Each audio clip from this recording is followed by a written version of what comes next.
नमो ब्रह्मादिभ्यो ब्रह्म विद्या संप्रदाय कर्तृभ्यो वंश ऋषिभ्यो महद्भ्यो नमो गुरुभ्यः। सर्वोपप्लवरहितः प्रज्ञानघनः प्रत्यगर्थो ब्रह्मैवाहमस्मि। नारायणं पद्मभवं वसिष्ठं शक्तिं च तत्पुत्र पराशरं च व्यासं शुकं गौडपदं महान्तं गोविंद योगीन्द्रम् अथास्य शिष्यं श्री शंकराचार्यम् अथास्य पद्मपादं च हस्तामलकं च शिष्यं तंत्रोटकं वार्तिककारम् अन्यान् अस्मद्गुरून् सन्ततम् आनतोऽस्मि। श्रुति स्मृति पुराणानाम् आलयं करुणालयं नमामि भगवत्पादं शंकरं लोकशंकरम्। शंकरं शंकराचार्यं केशवं बादरायणं सूत्रभाष्यकृतौ वन्दे भगवन्तौ पुनः पुनः। ईश्वरो गुरुरात्मेति मूर्तिभेद विभागिने व्योमवद्व्याप्त देहाय दक्षिणामूर्तये नमः। अशुभानि निराचष्टे तनोते शुभ संततिं स्मृतिमात्रेण यत्पुंसां ब्रह्म तन्मंगलं परम्। अति कल्याण रूपत्वात् नित्य कल्याण संश्रयात् स्मर्तॄणां वरदत्वाच्च ब्रह्म तन्मंगलं विदु। ओंकारश्चाथ शब्दस्य द्वैतो ब्रह्मणः पुरा कंठं भित्त्वा विनिर्यातौ तस्मान् मांगलिकौ उभौ। ओम तत्सत् परब्रह्मणे नमः। श्री राम जय राम जय जय राम। श्री राम जय राम जय जय राम। श्री राम जय राम जय जय राम।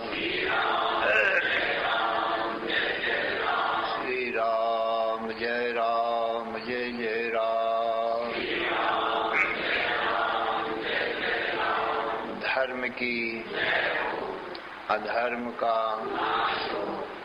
प्राणियों में विश्व का हर हर महादेव।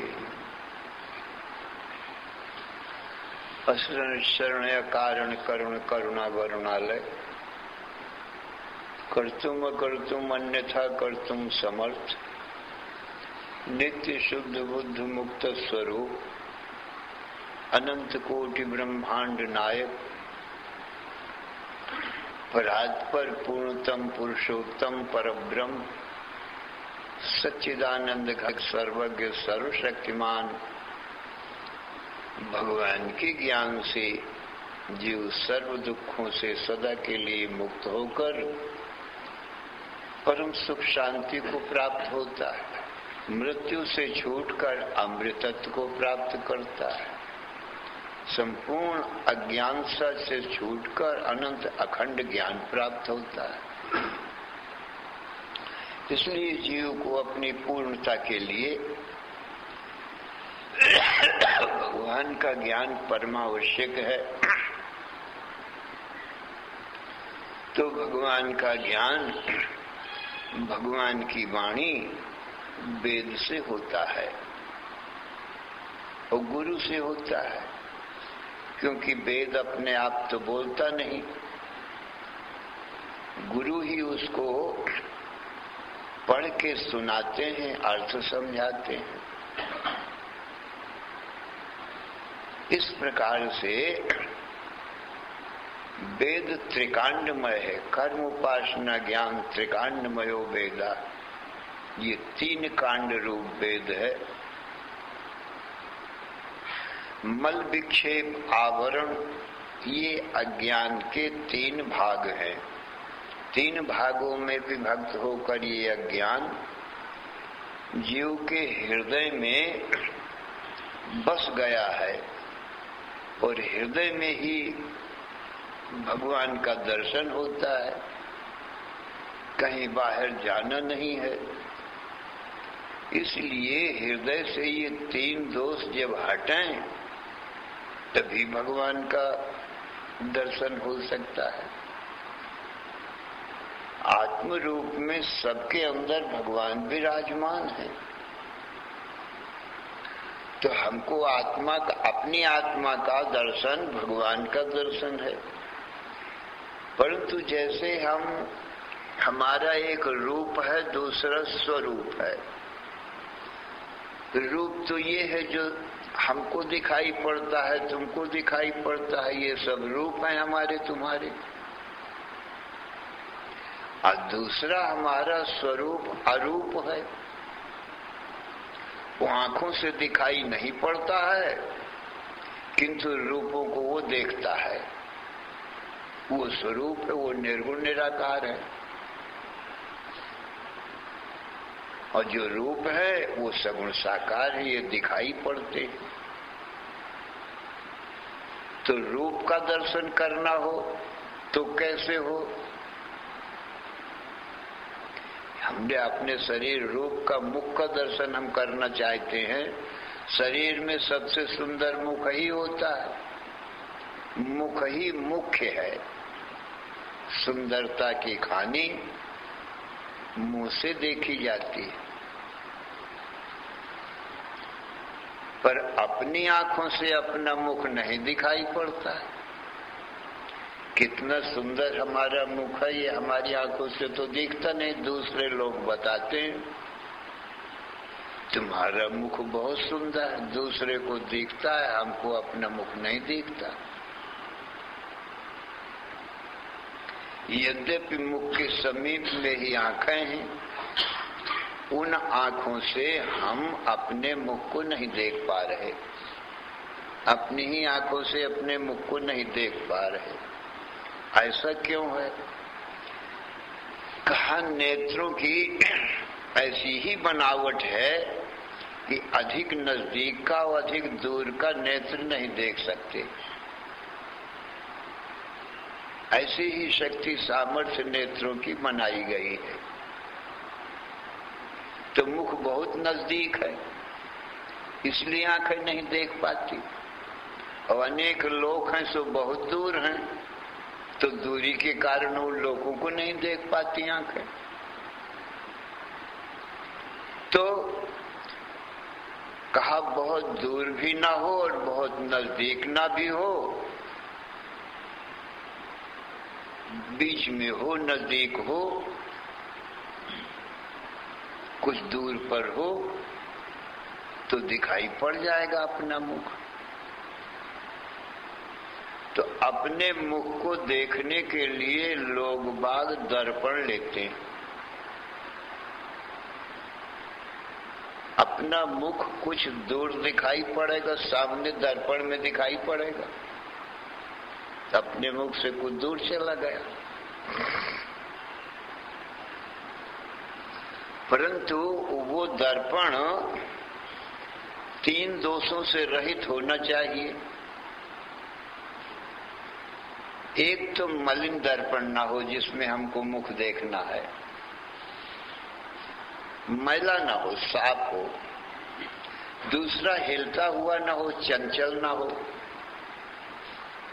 तीसरा किसी पर्दे से ढका हुआ ना हो, आवृत ना हो। ये 3 दोष दर्पण में ना हो तो हमने अपने रूप को, मुख को देख सकते। इन तीनों में एक भी दोष होगा, यदि मैला दर्पण है तो ठीक से नहीं दिखाई पड़ेगा, मैला ही दिखेगा। यदि चंचल है तो बिल्कुल ठीक नहीं दिखाई पड़ेगा। और यदि ढका हुआ है तो बिल्कुल ही नहीं दिखेगा। मल भी ना हो, चंचलता भी ना हो, और किसी वसन से, वस्त्र से आवृत ढका हुआ भी ना हो, तब हम अपना मुख देख सकते हैं, अन्यथा नहीं। ये तो अपने शरीर के मुख देखने की बात रही, तीनों दोष न होना चाहिए दर्पण में।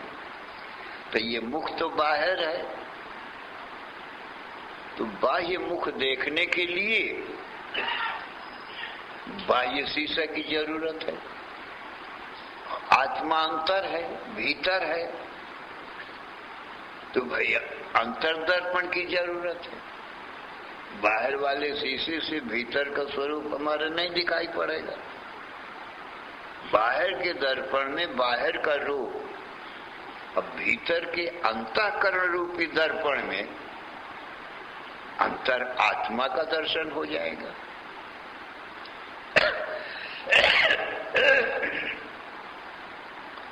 तो उसमें भी तीन दोष नहीं होना चाहिए। आत्मदर्शन के लिए अंतःकरण रूपी दर्पण मलिन नहीं होना चाहिए, चंचल नहीं होना चाहिए, आवृत नहीं होना चाहिए, नहीं तो आत्मा का दर्शन नहीं हो सकेगा। और यदि तीनों दोष नहीं होंगे तो आत्मदर्शन हो जाएगा। जैसे बाह्य शीशा में मल विक्षेप और न होने से अपना मुख दिखाई पड़ता है, तैसे ही वो हमारा आत्म तत्व भी अंतःकरण रूपी दर्पण में दिखाई पड़ेगा। अब ये तीन दोष मल विक्षेप आवरण अनादिकाल से जीव के अंतःकरण रूपी दर्पण में ये लगे हुए हैं। तीनों दोष मलिन भी है अनंत जन्मों के विषय भोगों से, और ये मन मलिन हो रहा है, अनेक पाप पुण्य से मलिन हो रहा है। चंचल भी बहुत है, विषयों के लिए क्षण क्षण में दौड़ता रहता है,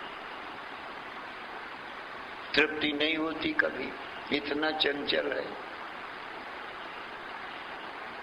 अंतःकरण इतना चंचल है और अज्ञान से बिल्कुल अपना स्वरूप आच्छादित है, ढका हुआ है।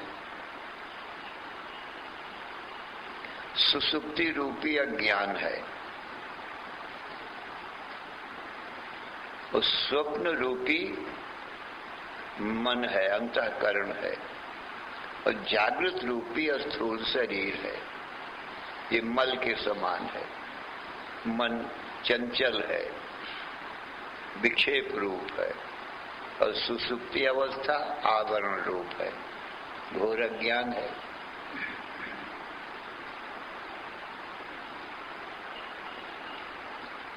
तो अब ये तीनों दोष नहीं हुए तो आत्मदर्शन हो सकता है।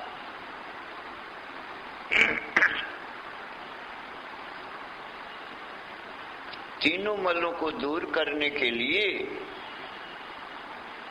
भगवान ने त्रिकांड रूप वेद बना दिया। कर्म उपासना ज्ञान से अंतःकरण का मल विक्षेप और आवरण दोष दूर किया जा सकता है। जैसे बाह्य साधन से बाह्य शीशा साफ कर लेते हैं, तैसे ही ये जो भगवान ने उपाय बताए हैं, कर्म उपासना ज्ञान, इनके द्वारा मल दोष दूर किया जा सकता है। मल विक्षेप आवरण तीनों दोष दूर किए जा सकते हैं। तो प्रथम मल दोष की निवृत्ति के लिए निष्काम कर्म भगवान ने बताया, उससे मल दोष दूर हो जाता है। फिर मन की एकाग्रता के लिए भगवान ने भक्ति बताई है, उससे मन की चंचलता दूर हो जाती है। अब मल विक्षेप दूर हो गया निष्काम कर्म से और भक्ति से, तब फिर विवेक, वैराग, खड़ संपत्ति, मोक्षता, ये चतुष्ट साधन आते हैं। इन चारों साधन से संपन्न होता है, फिर गुरु की शरण में जाता है और गुरु से आत्मा के संबंध में श्रवण करता है और श्रवण करके फिर मनन करता है, फिर निधिध्यासन करता है। श्रवणं तु गुरोः पूर्वं मननम तदनंतरम निधिध्यासन मित्ते तत् पूर्ण बोधस्य लक्षणम। पूर्ण बोध का यही लक्षण है, श्रवण मनन निधिध्यासन। श्रवण मनन निधिध्यासन से मल विक्षेप आवरण तीनों दोष दूर हो जाते हैं, ज्ञान पक्का हो जाता है।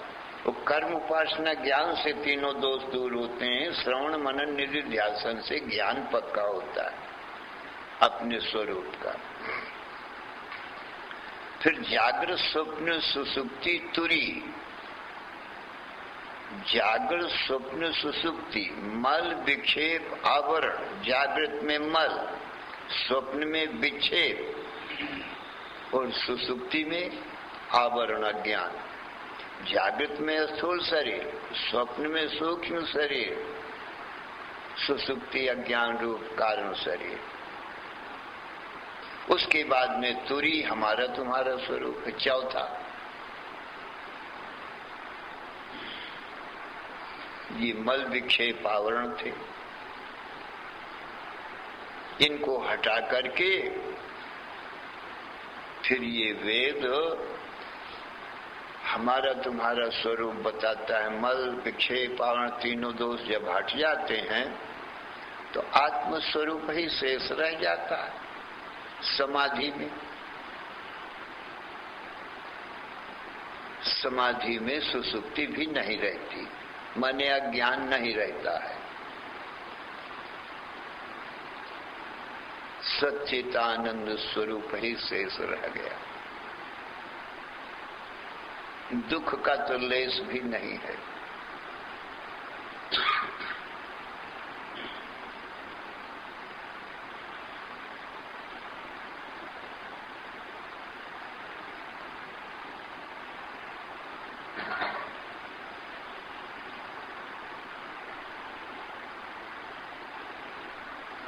योगी लोग अपने स्वरूप में स्थित होकर के शांत हो जाते हैं।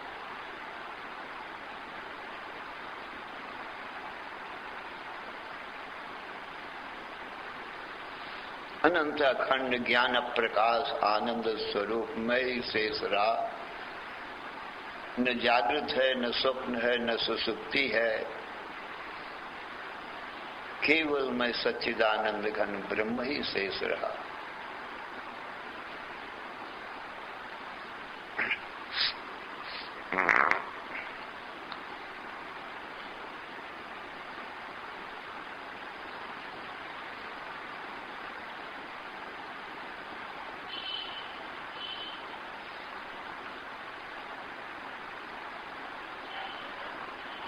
सज्जनों, ये अपना जो स्वरूप है यही अनंत धन है, यही ब्रह्म धन है, जिसको अविनाशी धन कहते हैं।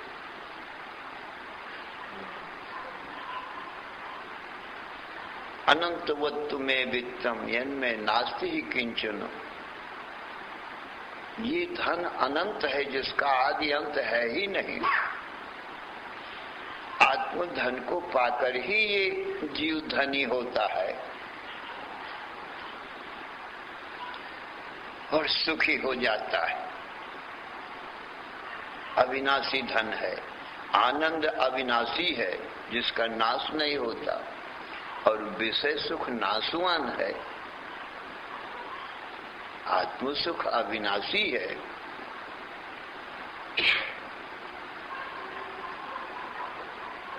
विषय सुख तो सुसुप्ति में भी नहीं रहता, पर मैं रहता हूं।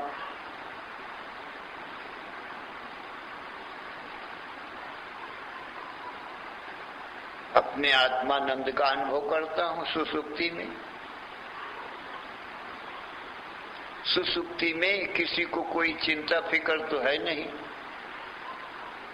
मन ही नहीं है, चिंता फिकर क्या हो। जब मन नहीं तो काम क्रोध लोभ मोह से जो दुख होते हैं मानसिक, वो दुख भी नहीं, और ये तन भी नहीं निद्रा में, इसलिए रोग बीमारी का भी कोई दुख नहीं है। जागृत में तो शरीर है और मन बुद्धि भी है, तो शारीरिक रोग बीमारी के भी दुख सताते हैं और मानसिक काम क्रोध लोभ के मोह के भी दुख सताते हैं। दैहिक दैविक भौतिक सब ताप ये जागृत में सताते हैं, स्वप्न तक ज्यादा से ज्यादा जाते हैं दुख। सुसुप्ति में तो न तो संसार है जागृत स्वप्न का, न शरीर इंद्रिय मन बुद्धि है, फिर दुख किसको हो? सुसुप्ति तो घोर अज्ञान रूपा है। मैं हूं या तो अज्ञान है, मैं सुख स्वरूप ही हूं। अज्ञान दृश्य है, केवल छाया अंधेरा रूप है, और वहां सुख रूप मैं ही हूं उस समय निद्रा में। तो अपने आनंद का मैं अनुभव करता हूं। कितना आनंद है अपने आत्मा में, इस बात का अनुभव अकेले में होता है, जब मैं अकेला रह जाऊं। और जब स्त्री पुत्र धन है विषय है, तब आत्मानंद का अनुभव नहीं होता। अनंत चिंताएं रहती हैं, काम क्रोध लोभ मोह सताते रहते हैं, शारीरिक रोग बीमारियां सताती रहती हैं। जब तक जागते रहो स्वप्न देखते रहो, निद्रा में आप अकेला रहता है, बहुत सुखी रहता है, क्योंकि निद्रा जो है जागृत स्वप्न जगत की माता है।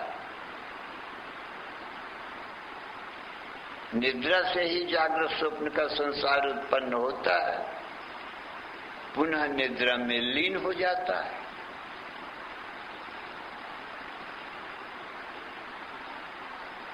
तो वो निद्रा अज्ञान रूप रह गई या मैं रह गया, और तो कोई संसार रहता नहीं है।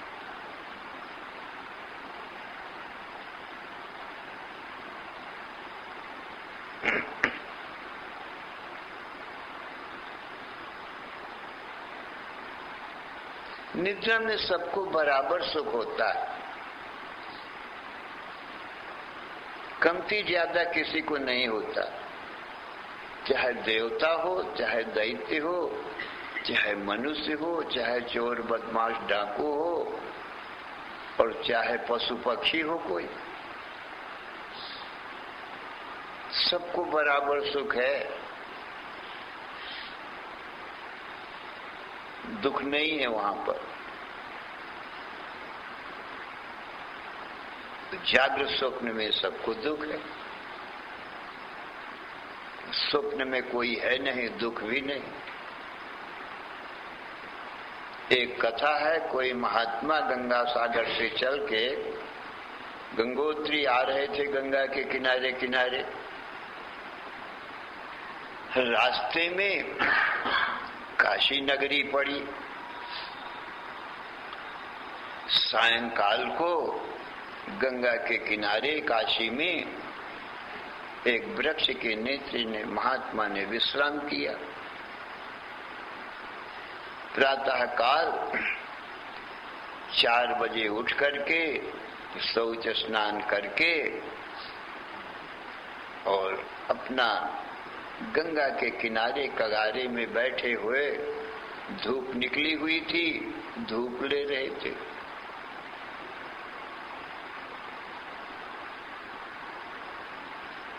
काशी का राजा भी भक्त था, वो गंगा स्नान को गया, देखा कोई महात्मा बैठे भजन कर रहे हैं। गंगा के किनारे कगारे में बैठे। राजा ने भी स्नान किया और स्नान करके महात्मा के पास जाकर के दंडवत प्रणाम किया और पूछा, हे स्वामिन, आप कहाँ से आ रहे हो और कहाँ को जा रहे हो और रात कहाँ पर ठहरे रहे हो? तो महात्मा ने कहा, हम गंगा सागर से आ रहे हैं और गंगोत्री को जा रहे हैं, पैदल गंगा के किनारे किनारे जा रहे हैं और रात में ये ऊपर कगार में जो वृक्ष है, इसी वृक्ष के नीचे सोए रहे। तो माघ का महीना था, कड़ाके की सर्दी पड़ रही थी, हवा ठंडी ठंडी चल रही थी। राजा ने कहा, महाराज रात कैसी बीती इतनी ठंडी में? महात्मा ने कहा प्रसन्न होकर के कि हे राजन, कुछ तेरी जैसी कुछ तुझसे अच्छी। ऐसा कहा। राजा सुनकर हैरान हुआ। ये वृक्ष, इनके पास कपड़े लत्ते भी ज्यादा कुछ नहीं, एक चद्दर एक लंगोटी, न बिछाने को न ज्यादा ओढ़ने को। हवा इतनी चल रही है, चारों तरफ से हवा की कोई रोक नहीं, मैदान पेड़ के नीचे। मैं तो महलों में रहा, बिछाने के लिए गद्दा, रजाई ओढ़ने के लिए पलंग बिछाने को, और चारों तरफ से हवा भी बंद है, मकान में हवा की भी रोक है, सब साधन है, तो भी रात्रि को मुझे कुछ ठंडी का अनुभव हुआ।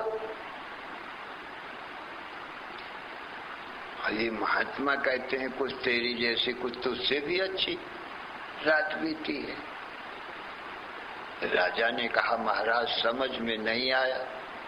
कहा तो समझ ले। महात्मा ने कहा, जब नींद आ गई हमको तुमको, तब हमारी तेरी रात बराबर की बीती।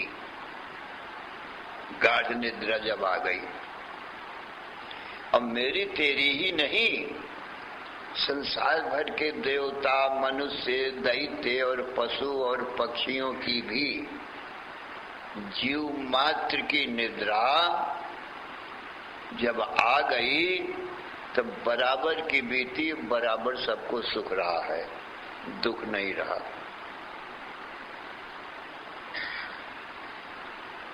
क्यों?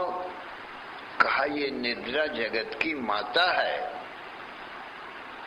इसलिए सभी जीवों को बराबर सुख देती है, विषमता नहीं करती है। या देवी सर्वभूतेषु निद्रा रूपेण संस्थिता, नमस्तस्यै नमस्तस्यै नमस्तस्यै नमो नमः। वो देवी है, जगत की माता है, इसलिए वो विषमता किससे करे जब सब अपने ही पुत्र हैं। नींद जब तू कभी आती है, जी की बेचैनी जाती है। नींद आ जाए तो शरीर की रोग बीमारी का दुख, मानसिक काम क्रोध लोभ मोह का दुख, जो बेचैन रहता है जीव, इन दुखों में, रोगों में शांति आ जाती है, सुखी हो जाता है। नींद जब तू कभी आती है, जी की बेचैनी जाती है। राजा रंक न मन में धरती, सब पर कृपा बराबर करती। कंकड़ फूल सेज बन जाते, जब तेरे डेरे डल जाते। इस प्रकार से नींद जब आ जाती है राजन, तो राजा और रंक गरीब अमीर का ख्याल नहीं करती, ये मन में नहीं धरती, सबको बराबर अपनी गोद में सुला लेती है। निद्रा की गोद में, निद्रा माता की गोद में सब जीव सोए, सुख रूपी दूध सबको पिलाती है, सब निद्रा में सुखी है। दुख तो किसी को लेस मात्र भी नहीं है। अब तो राजन तुम्हारी समझ में आ गया होगा तुम्हारी जैसी रात कैसे बीती। सबकी रात निद्रा वाली बराबर की बीतती है।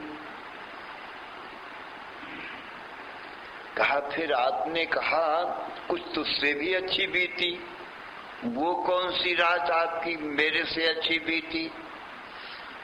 बोले रात में जब जागरण रहा, निद्रा आ गई तो वो सबकी बराबर की रही, और रात में जब तक तू जागता रहा अथवा मैं जागता रहा तो वो जागने वाली रात तेरे से मेरी अच्छी बीती।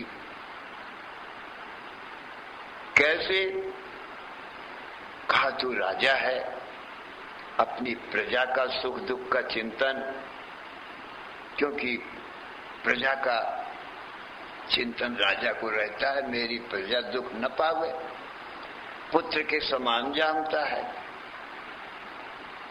राजा राजनीति का जानकार होता है,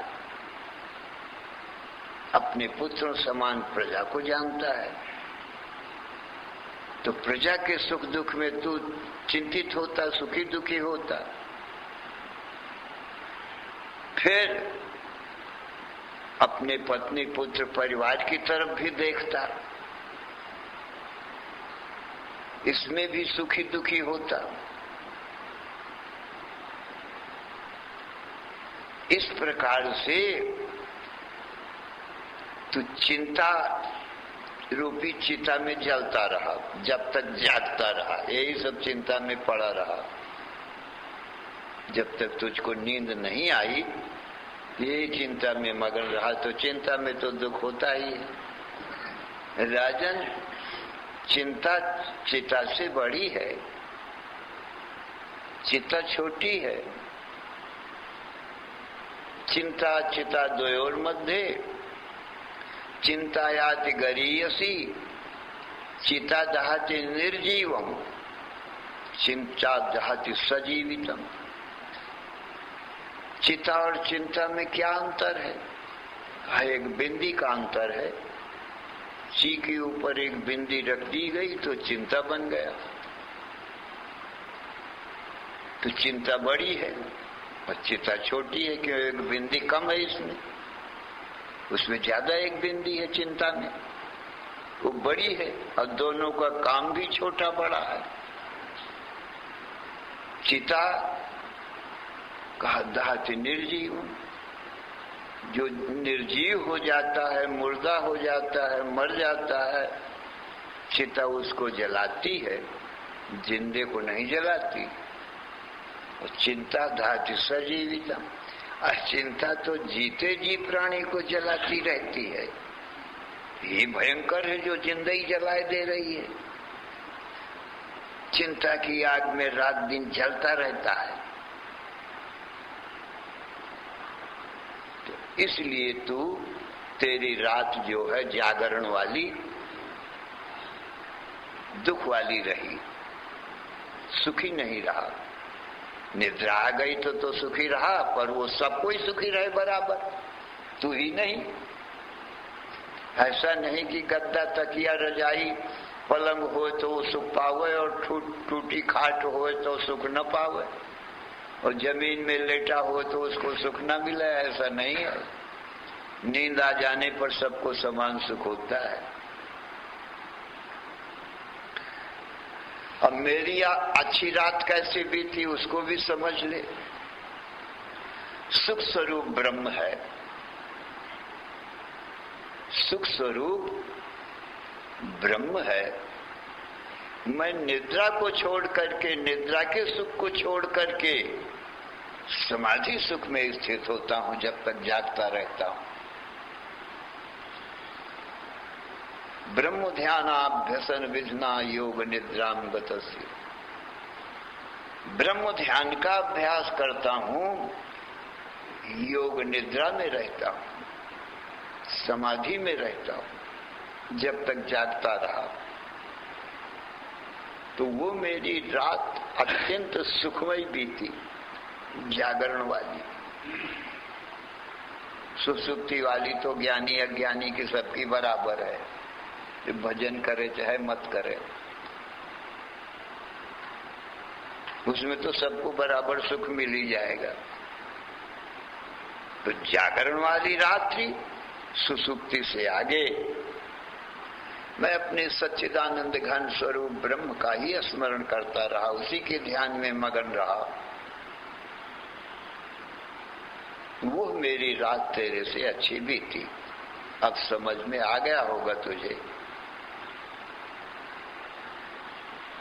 राजा ने कहा, महाराज समझ में आ गया, उसी तत्व का उपदेश मुझे भी आप करो।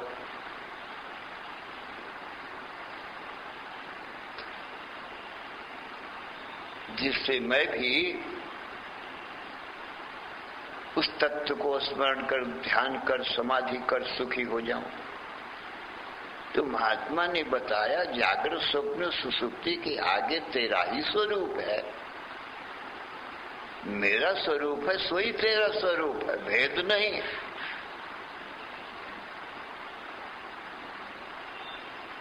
अरे भाई, निद्रा में तो तू सुखी था ही, जागृत में ही ये चिंतित था। तो जागृत अवस्था में तो तुरी तत्व का ध्यान चिंतन कर। तो वो तो अज्ञान रूप निद्रा रहती है, ये ज्ञान स्वरूप आत्मा है।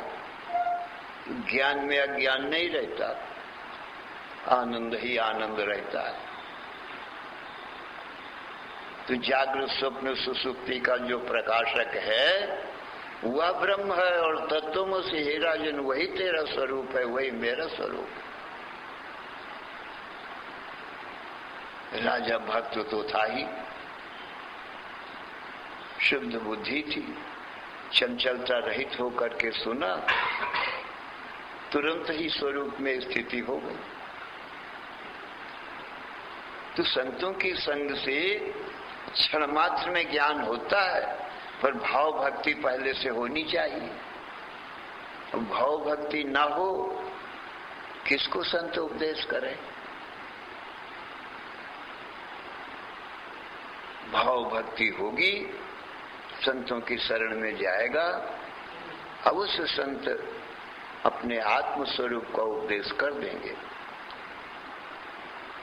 जागृत स्वप्न सुसुप्ति इन तीनों को हटा करके चौथा स्वरूप अपना है, जो जागृत स्वप्न सुसुप्ति तीनों को देख रहा है, तीनों का दृष्टा है, तीनों से जुदा है। ये तीनों अवस्था माया मात्र है। जागृत स्वप्न सुसुप्ति त्रय में तत् माया मात्र, चौथा ब्रह्म है, माया से परे ब्रह्म है, वो हमारा तुम्हारा स्वरूप है। माया मिथ्या छाया के समान है, ब्रह्म अनंत सच्चित आनंद है, वो अपना स्वरूप है।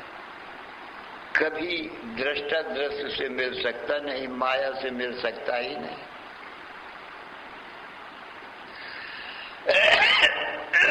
इस प्रकार से माया से अलगा करके अपने आप को देखो तो नित्य मुक्त है, फिर इसको कोई जन्म मरण का बंधन कभी है ही नहीं। श्री राम जय राम जय जय राम, श्री राम जय राम जय जय राम, श्री राम जय राम जय जय राम, श्री राम जय राम जय जय राम, श्री राम जय राम जय जय राम, श्री राम जय राम जय जय राम। धर्म की जय हो, अधर्म का नाश हो, प्राणियों में विश्व का हर हर महा